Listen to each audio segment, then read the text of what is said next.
우리가 함께 살펴볼 이 에베소서 5장의 말씀은 부르심에 합당한 삶에 대한 이 사도 바울의 간절한 권면이 담겨져 있습니다. 잘 아시겠지만 설교 들어가기 앞서서 이 에베소라는 도시의 배경을 한 번 더 언급하고 넘어가겠습니다.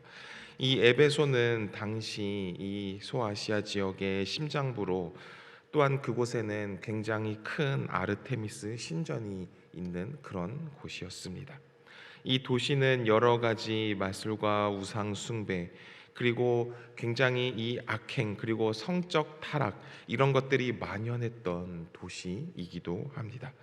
이런 어둠의 문화 속에서 살아가고 있던 이 에베소 교회 성도들, 이 성도들에게 사도 바울은 이제 너희는 세상과 달라야 한다, 이렇게 선포하고 있는 것입니다. 그래서 에베소서 1장부터 3장까지는 우리가 그리스도 안에서 얼마나 엄청난 복을 받았는가에 대해서 사도 바울이 이야기했다면, 4장부터 6장까지는 그렇다면 그 복을 받은 자답게 우리가 어떻게 살아가야 하는가에 대해서 이 실천적인 지침을 다루게 됩니다. 그래서 오늘 5장은 그 실천의 핵심인 하나님을 본받음, 그리고 성령 충만한 삶에 대해서 사도 바울은 이야기를 합니다. 그래서 이 사도 바울은 성도의 삶을 세 가지 행함으로 요약을 하는데요. 첫 번째는 사랑 가운데서 행하라라는 것입니다. 그리고 두 번째는 빛의 자녀들처럼 행하라라는 것이죠.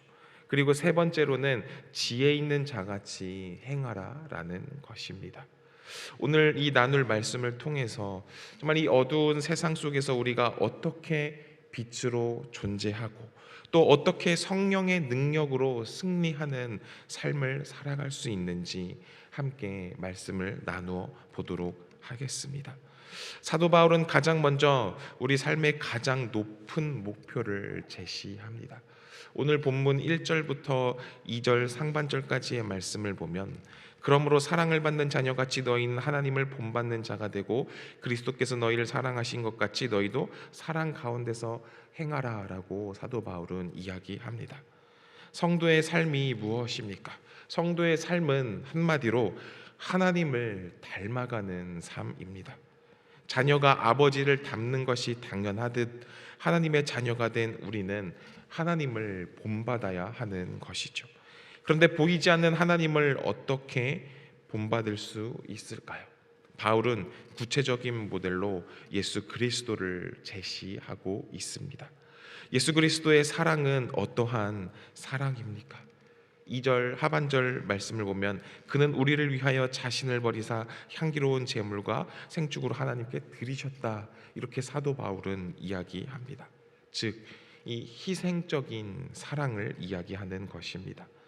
사랑 가운데 행한다는 것은 나를 증명하는 사람이 아니라 주님처럼 나를 내어주는 삶을 이야기하는 것이죠. 또 반면에 하나님을 본받는 자들이 버려야 할 모습에 대해서 사도 바울은 또한 이야기하는데요. 이 버려야 할 모습이 무엇입니까? 바로 어둠의 모습입니다. 3절과 4절의 말씀을 보면, 음행과 온갖 더러운 것, 그리고 그 탐욕, 너희 중에서 그 이름조차도 부르지 말아라 이야기합니다. 이는 성도에게 마땅한 바니라. 누추함과 어리석은 말이나 희롱의 말이 마땅치 아니하니 오히려 감사하는 말을 하라 라고 사도 바울은 권면합니다. 이 에베소 도시를 지배하던 이 성적인 문란과 그리고 물질적인 이 욕망을 사도 바울은 단호하게 거부하라라고 이야기하는 것이죠. 특히 주목할 것은 이 언어 생활에 관련돼서도 이야기를 합니다. 성도는 누추한 말이나 희롱하는 말, 이러한 말을 하지 말고 감사하는 말을 해라, 이렇게 사도 바울은 이야기합니다. 이 입술의 열매가 바뀌는 것, 그것이 성화의 시작인 것입니다. 또한 바울은 계속해서 엄중히 경고합니다. 음행하는 자나 탐하는 자는 그리스도와 하나님 나라에서 기업을 얻지 못한다라고 5절에 이야기합니다. 이는 단순히 도덕적인 훈계가 아닙니다. 우리가 누구의 통치를 받고 있는가, 이것을 묻는 정체성의 문제이기도 한 것입니다. 세상의 헛된 말에 미혹되지 않아야 하는 것이죠. 오직 하나님의 말씀만 우리 삶의 기준이 되어야 한다는 것입니다. 그리고 8절의 말씀을 보면 사도 바울은 이 성도의 변화를 빛과 어둠으로 설명을 합니다. 너희가 전에는 어둠이었다. 근데 이제는 주 안에서 빛이다. 그러니 빛의 자녀들처럼 행하라. 8절에 기록합니다. 놀라운 선언입니다. 바울은 우리가 어둠 안에 있었다고 하지 않고 어둠 그 자체였다라고 이야기합니다. 그런데 이제는 주 안에서 빛 그 자체가 되었다라고 선포하는 것입니다.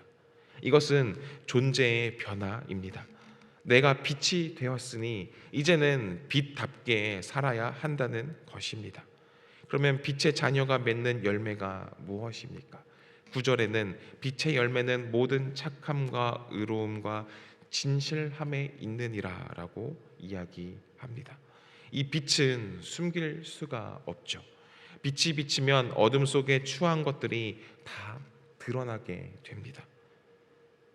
그럼으로써 이 성도의 삶이란 단순히 착하게 사는 사람이 아니라 주님을 기쁘시게 할 것이 무엇인가 시험하여 보는 사람이라는 것입니다. 나의 선택의 기준이 내 만족이 되는 것이 아니라 주님의 기쁨이 되는 그러한 선택을 해야 한다는 것이죠. 계속해서 말씀을 보면 성도는 어둠의 일에 참여하지 않을 뿐 아니라 오히려 그것을 책망하고 드러내야 한다라고 11절 말씀에 사도 바울은 이야기합니다. 우리의 거룩한 삶 자체가 세상의 어두운 죄악을 비추는 거울이 되기 때문이죠. 또한 14절의 말씀, 그러므로 이르기를 잠자는 자여 깨어서 죽은 자들 가운데서 일어나라. 그리스도께서 너희에게 비추이시리라 하셨느니라 라고 기록합니다. 바울은 당시 이 초대교회의 찬송을 일부를 인용하면서 잠든 영혼들을 깨웁니다. 오늘 이 새벽의 자리에 나오신 여러분들도 마찬가지로 오늘 그리스도의 빛이 여러분의 삶에 비추고 있음을 기억하시기를 바랍니다. 그리고 그 빛을 받았으니 오늘 하루 세상으로 나아가서 이 빛의 자녀답게 당당히 승리하는 삶을 살아야 하는 것입니다. 계속해서 이 사도 바울은 지혜에 관련돼서 또 권면을 합니다. 15절 16절 말씀을 보면 그런즉 너희가 어떻게 행할지를 자세히 주의하여 지혜 없는 자같이 하지 말고 오직 지혜 있는 자같이 하여 세월을 아끼라. 때가 악하니라 라고 기록합니다. 여기서 세월을 아끼다라는 말은 단순히 시간을 절약하라라는 뜻이 아닙니다. 이 헬라어 원어로 보면 값을 지불하고 사들이다라는 그 뜻을 품고 있습니다.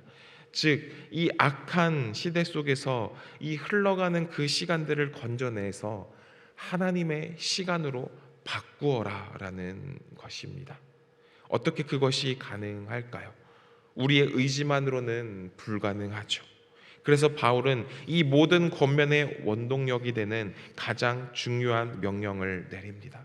18절의 말씀을 보면 술 취하지 말라. 이는 방탕한 것이니 오직 성령으로 충만함을 받으라라고 기록합니다. 당시 이 에베소의 문화를 살펴보면 이 술의 신이라는 그 신이 있었다고 합니다. 그리고 이 신을 숭배하면서 술에 취해서 황홀경에 빠지는 것을 영적 체험이다라고 착각하였다고 합니다. 그래서 바울은 그것을 방탕한 것이다라고 일축하면서 참된 영적 활력은 술에서 나오는 것이 아니라 성령 충만에서 온다라고 선포하고 있는 것입니다. 여기서 사도 바울이 이야기하는 성령 충만을 받으라라는 이 뜻은 세 가지 특징이 있는데요. 첫 번째는 해도 되고 안 해도 되는 선택이 아니라 반드시 해야 하는 의무라는 것입니다. 그리고 두 번째는 내 힘으로 짜내는 것이 아니라 성령님께 나를 내어드릴 때 하나님이 채워주신다는 것입니다. 그리고 세 번째는 단 한 번의 체험이 아니라 매일매일 매 순간 반복되어야 하는 지속적인 상태를 이야기합니다. 그리고 이러한 성령 충만의 결과는 본문 19절부터 21절까지 네 가지 형태로 나타난다 사도 바울은 이야기하는데요. 첫 번째는 찬송을 하는 모습을 이야기합니다. 시와 찬송과 이 신령한 노래들로 서로 화답하는 것입니다. 그리고 마음의 노래를 통해서 주께 노래하며 찬송하는 것입니다. 그리고 날마다 감사하는 삶을 살게 되는 것입니다. 범사에 우리 주 예수 그리스도의 이름으로 하나님 아버지께 감사하는 삶을 살게 되어진다는 것이죠. 그리고 복종을 하게 되는데요. 이 복종이 누구를 향한 복종입니까? 예수 그리스도를 경외함으로써 예수님께 복종하는 삶을 살게 된다는 것입니다. 이 성령 충만이라는 것은 단지 뜨거운 감정이 아닙니다. 그것은 하나님을 향한 찬송과 감사로, 그리고 공동체 안에서 형제 자매를 향한 겸손한 복종으로 나타나는 실제적인 능력인 것입니다. 이어서 사도 바울은 이 성령 충만한 삶의 구체적인 현장으로 가정을 이야기하죠. 21절에 피차 복종하라라는 이 원리가 가정에서 어떻게 구현되는지 이야기합니다. 당시 가부장적인 이 사회에서 이 사도 바울의 가르침은 굉장히 혁명적인 가르침이었습니다. 22절 그리고 25절 말씀을 보면 아내들이여 자기 남편에 복종하기를 주께 하듯 하라라고 기록하고, 또 남편들아 아내 사랑하기를 그리스도께서 교회를 사랑하시고 그 교회를 위하여 자신을 주심같이 하라라고 사도 바울은 이야기합니다. 아내에게는 남편의 머리됨을 인정하는 복종을, 그리고 남편에게는 그리스도의 희생적 사랑을 본받는 자기 내어줌을 요구합니다. 이는 권력의 문제가 아니라 그리스도의 성품을 드러내는 문제인 것입니다. 특히 사도 바울은 이 남편의 사랑을 강조하죠. 예수 그리스도께서 교회를 위해 자신을 내어 주신 것처럼 사랑하라라는 것은 아내를 위해서 죽기까지 헌신하라라는 뜻입니다. 이것이 어떻게 가능할까요? 그것은 바로 성령 충만할 때 가능한 것입니다. 그리고 32절의 말씀을 보면 사도 바울은 이렇게 가정 안에서 부부의 관계를 이야기하다가 또 하나의 신학적인 이 신비를 선포합니다. 32절의 말씀을 보면 이 비밀이 크도다 나는 그리스도와 교회에 대하여 말하노라 라고 이야기합니다. 이 결혼의 제도는 단순히 남녀가 만나서 사는 것이 아니라 그리스도와 그리고 교회의 연합을 보여주기 위해 하나님이 설계하신 것이라는 것입니다. 남편과 아내가 서로 사랑하고 복종하는 모습을 통해서 세상은 그리스도께서 교회를 저렇게 사랑하시는구나 라는 모습을 바라보게 됩니다. 그럼으로써 우리 가정은 이 복음의 전시장과도 같은 것입니다. 성령 충만하여 주님의 사랑을 우리 가정으로부터 많은 곳으로 흘러 보냄으로써 우리의 가정이 이 작은 천국이 되어야 하는 것입니다. 말씀을 정리해 보도록 하겠습니다. 오늘 이 새벽에 나와서 예배하는 성도 여러분들, 오늘 이 에베소서 5장의 말씀은 우리에게 이 빛의 자녀답게 그리고 성령 충만하게 살아라라고 이 도전의 메시지를 던집니다. 이 에베소의 이 어두운 우상 숭배 그런 문화 속에서 이 에베소 교회 성도들이 버텨낼 수 있었던 비결은 도덕적인 결단만이 아닙니다. 그것은 오직 성령으로 충만함을 받았기 때문에 견딜 수 있었던 것입니다. 바로 성령님이 우리를 다스릴 때에 우리 입술에서 불만이 아닌 감사가 나오게 되고, 그리고 우리 가정에 그리스도의 향기가 나타나며, 그리고 이 어두운 세상 속에서 빛의 열매를 맺게 된다는 것입니다. 그렇기 때문에 오늘은 우리 이 에베소서 5장 말씀의 사도 바울의 권면처럼 세월을 아낄 필요가 있습니다. 오늘 하루 우리에게 주어진 이 시간은 하나님이 값을 주고 사신 소중한 시간이라는 것입니다. 그렇기에 이 시간을 세상적인 그 방탕함 속에 빠져서 탐욕에 빠져서 이 헛된 말로 허비할 시간이 없는 것입니다. 그렇기 때문에 우리는 더욱더 주님 앞에 나와서 엎드려 간구하고 기도해야 하는 것입니다. 어떻게 우리가 기도해야 하겠습니까? 주여, 오늘도 나를 성령으로 충만하게 하여 주옵소서. 내 의지가 아니라 성령의 다스림 속에서 살아가게 하옵소서 라는 이 고백이 우리 안에 있어야 하는 것입니다. 오늘 함께 예배하는 모든 성도님들의 그 가정과 사업, 그리고 그 모든 일터 속에서 이 빛의 자녀처럼 의로움과 진실함의 열매를 맺어가는 그런 주님의 축복이 있기를 소망합니다. 어둠은 빛을 이길 수 없습니다. 여러분 안에 계신 그 그리스도의 빛이 오늘 하루 여러분의 삶을 환하게 비추이며, 그리고 여러분을 통해 하나님의 영광이 이 세상 속에 흘러가기를 소망합니다. 기도하겠습니다. 사랑과 은혜가 풍성하신 하나님 아버지, 캄캄한 어둠 속에서 방황하던 우리를 불러내어 주 안에서 빛이라 불러주시니 감사드립니다. 우리의 힘으로는 세상을 이길 수도 하나님을 본받을 수도 없음을 고백합니다. 이 시간 간절히 구하오니 우리 모든 성도님들에게 성령의 충만함을 부어 주시옵소서. 그리하여 우리 입술에서 누추하고 어리석은 말은 사라지게 하시고 오직 주님을 향한 찬송과 이웃을 향한 감사의 고백이 넘쳐나게 하옵소서. 성령의 다스림 속에 지혜로운 자가 되어서 정말 이 악한 시대 속에서 하나님의 뜻을 분별하며 세월을 아끼는 삶을 살게 하옵소서. 특별히 우리 모든 성도님들의 가정을 축복하여 주시옵소서.